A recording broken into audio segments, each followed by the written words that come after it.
সর্দিতে যখন আর কিছুই খেতে ইচ্ছে করছিল না, তখন ভাবলাম নিজের জন্য এমন কি রান্না করা যায় যেটার ঘ্রাণও পাবো এবং মুখেও স্বাদ লাগবে। তারপরই মনে হলো শুটকি মাছের মরিচ খোলা করা যেতে পারে। মুখে ঝাল ঝাল এবং শুটকির ঘ্রাণ নিশ্চয়ই কিছুটা টেস্ট অন্তত জিহ্বায় দেবে। যেহেতু একা থাকি, চাইলেই কেউ এই মজার খাবার তৈরি করে দেওয়ার মতো নেই, তখন নিজেকেই শরীরের অসুস্থতা নিয়ে রান্না করতে ঝাঁপিয়ে পড়তে হয়। এটাই রিয়ালিটি। আর আমিও তাই রিয়ালিটি মেনে নিয়ে অল্প কিছু চ্যাপা শুটকি বা ফ্যাসা শুটকি যেটাই বলেন না কেন, রসুন এবং লাল মরিচ দিয়ে ব্লেন্ড করে নিলাম। তারপর গোটা রসুন এবং পেঁয়াজ কুচি তেলে ভালো মতো ভেজে নিয়ে তাতে জিরা গুঁড়া এবং আরও কিছু লাল মরিচের গুঁড়া অ্যাড করে অবশেষে ব্লেন্ড করা শুটকির পেস্টটা ঢেলে দিলাম। তারপর আর কি, খুব ভালো মতো ভেজে নিতে হবে।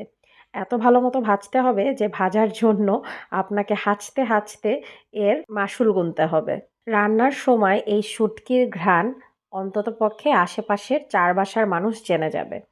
এটাই হচ্ছে গিয়ে এই শুটকির স্পেশালিটি।